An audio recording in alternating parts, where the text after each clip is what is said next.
Hello, friends. Welcome to Story Behind Podcast.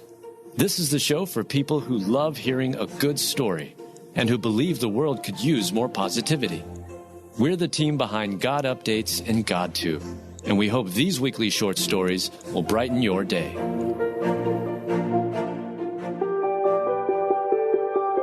A man at the beach hears a strange sound, then finds a pair of eyes staring back at him. Written by Mel Johnson, read by Adam State. A sound stopped a man dead in his tracks at the beach and led him to find a dog trapped in a cave of rocks. And had he not made the discovery when he did, things would have ended badly for this poor pup. A San Francisco resident was out for a jog on the beach when he heard an odd sound. He heard a muffled bark, but there was no one in sight, Carlos Ortega recalled. The man could have simply continued on with his jog, but thankfully he decided to investigate. And as he looked around the rocky cliffs by the ocean, this man made a startling discovery. The man found a dog trapped in a cave of sorts, created by a pile of rocks, locking the pooch in place.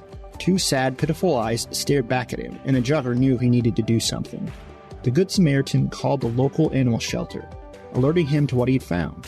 The shelter sent out Carlos Ortega, who raced to the beach and immediately began searching for the trapped dog.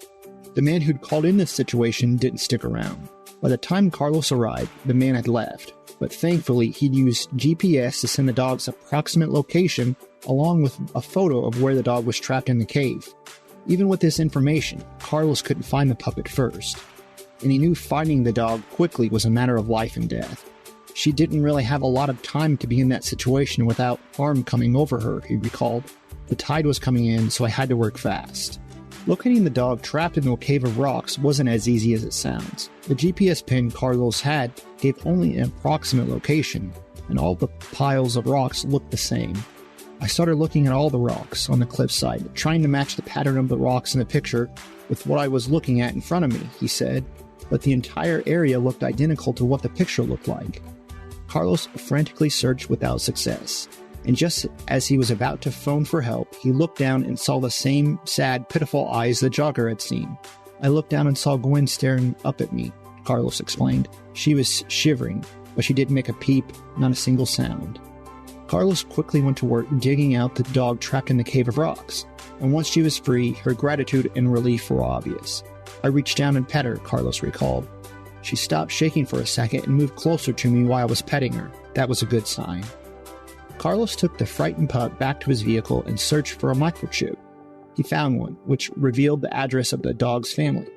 Carlos took Gwen, the dog trapped in a cave, to her home, where her worried family raced out to meet them. It turns out Gwen had gotten loose that morning, and her family had been looking all over for her. They had no idea their beloved dog had been trapped in a cave, and they were overjoyed to have her back home, safe and sound. Thank God Carlos found this furry angel in time.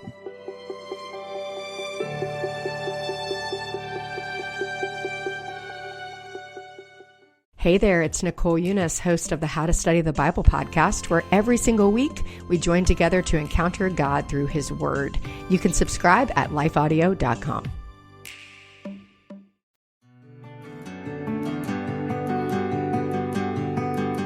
Melissa Gilbert still cherishes her special bond with Michael Landon decades after his death. Written by Heather Riggleman, read by Adam State. Melissa Gilbert and Michael Landon shared a special bond that extended far beyond their time together filming Little House on the Prairie. And the relationship is something the star still treasures today. It's hard to believe 31 years have passed since Michael Landon went home to be with Jesus. His absence has left an ache in Melissa's heart when she thinks about her Paul. You would think that I would have been feeling this kind of sadness last year on the 30th anniversary. After all, 30 seems more like a landmark number than 31. Yet here I am, feeling the grief and loss deeply today, she said. 31 years ago, Michael Landon died from his battle with pancreatic cancer. The star of Little House on the Prairie left behind family, friends, and his little half-pint Melissa. She treasured their relationship and came to think of him as a father. In a post on Instagram, Melissa Gilbert shared a dream she had of Michael Landon. She wrote, "Dreamt last night that I was back on the set working with this phenomenal man. I'd say that I miss him, but I was just with him in my dreams. Some folks say that when we dream of a loved one who has passed, it's their way of visiting us. I'd like to believe that." Though she misses him terribly, she continues to carry the torch to raise funds for pancreatic cancer. She said, "His death, as cruel and brutal as it was, would not have happened had it not been for the vicious, pernicious, horrendous disease of pancreatic cancer." She added, "It doesn't care who you are, where you live, what you do for a living, how old you are, what religion, nationality, color, or gender you are." The father-daughter actor pair were inseparable during his last days as Melissa spent time with Michael and cared for him. She knows her grief isn't isolated and added she can't imagine what his children are going through. "If I'm feeling this bad, I can only imagine how sad his children are on a day like today. They suffered an unimaginable loss, as have so many others around the world," she said. "We are surrounded by illness, sickness, and suffering. It is a comfort to know Michael is walking in a new body and waiting for his loved ones in the presence of Jesus. What an incredible reunion it will be."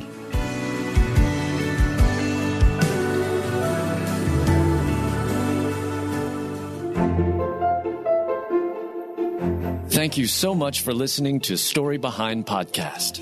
We're really glad you joined us for this week's story. To see photos and videos that may have been referenced in this episode, check out the links in the show notes. And if you enjoyed what you heard today, subscribe to our podcast, and please tell a friend about us. We'd also love it if you'd rate us and leave us a review. It really does help more people find us. Story Behind is a Salem Web Network production.